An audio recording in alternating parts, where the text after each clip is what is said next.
सभी को जय मसीह की। हम परमेश्वर का धन्यवाद देते हैं। बीते रात्रि परमेश्वर ने हमें संभाला और एक अच्छा नया दिन दिया। परमेश्वर को धन्यवाद देते हैं। और आज का हमारा प्रतिदिन का वचन मनन है, वो है भजन संहिता 11 अध्याय, और इसका शीर्षक है नींव की अखंडता। हमारी नींव परमेश्वर के वचनों में दृढ़ बनी रहे, परमेश्वर में दृढ़ बनी रहे। परमेश्वर को धन्यवाद देते हैं। हम परमेश्वर के उस नींव में अपना एक आत्मिक जीवन का घर और स्थिर बनाने पाए। हमारे जीवन से परमेश्वर के नाम को महिमा मिले। मैं अभी इस भाग से पढ़ूंगा और परमेश्वर आपसे इस भाग के द्वारा बातें करे। परमेश्वर को धन्यवाद देते हैं। मेरा भरोसा परमेश्वर पर है। तुम कैसे मेरे प्राण से कह सकते हो, पक्षी के समान अपने पहाड़ पर उड़ जा। क्योंकि देखो, दुष्ट अपने धनुष चढ़ाए हैं और अपने तीर धनुष की डोरी पर रखते हैं कि सीधे मन वालों पर अंधियारे में तीर चलाए। यदि नींवें ढा दी जाए तो धर्मी क्या कर सकता है? परमेश्वर अपने पवित्र भवन में है। परमेश्वर का सिंहासन स्वर्ग में है। उसकी आंखें मनुष्य की संतान को नित देखती रहती है और उसकी पलकें उनको जांचती है। यह वह धर्मी को परखता है, परंतु वह उनसे जो दुष्ट है और उपद्रव से प्रीति रखते हैं अपनी आत्मा में घृणा करता है। वह दुष्टों पर फंदे बरसाएगा।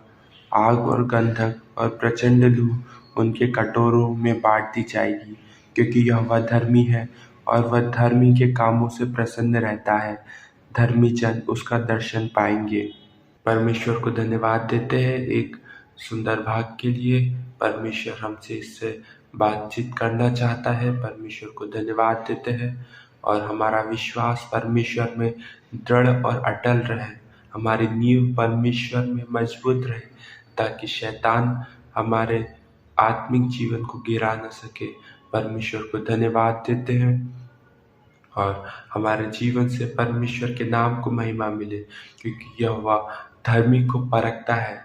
वचन 5 भजनकार कहता है कि परमेश्वर चाहते हैं उनके धर्मी जन, चुने हुए लोग सीधे और खरे हो, और खराई ही वह नींव है जिस पर एक सफल जीवन बनता है। हम जानते हैं कि जो लोग प्रभु यीशु मसीह पर विश्वास करते हैं उनके लिए बहुत ही ज्यादा आवश्यक है कि पवित्रता और खराई में चले, क्योंकि परमेश्वर का वचन कहता है कि बिना पवित्रता के हम उस परमेश्वर को देख नहीं सकते। यदि आपके पास खराई न हो तो आप उस ऊंचाई तक कतई नहीं पहुंच सकते।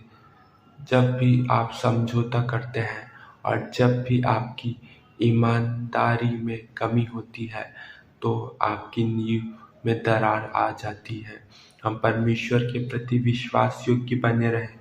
हमें चाहिए कि हमारा पूरे मन से हम परमेश्वर पर विश्वास करें। परमेश्वर को धन्यवाद देते हैं ताकि हमारी नींव परमेश्वर में बनी रहे। परमेश्वर को धन्यवाद देते हैं। यदि आप लगातार समझौता करते रहते हैं तो यह नींव जो इतनी कमजोर है, जो कुछ परमेश्वर आपके जीवन में बनाना चाहते हैं उसे थामे नहीं रह सकती। इसलिए एक खरा जीवन जिए और उनके निर्देशों का पालन करते रहे, क्योंकि यह वह धर्मी है और वह धर्म के कामों ही से ही प्रसन्न रहते हैं। धर्मी जन उसका दर्शन पाएंगे। परमेश्वर को धन्यवाद देते हैं। हम परमेश्वर के पवित्र आत्मा के द्वारा चले और धार्मिकता में जीवन बिताए, न कि पाप में। हम अपने पूरे पापों से फिरकर पवित्रता में जीवन बिताए, जिससे हम परमेश्वर को प्रसन्न कर सके, परमेश्वर के नाम की बड़ाई हो।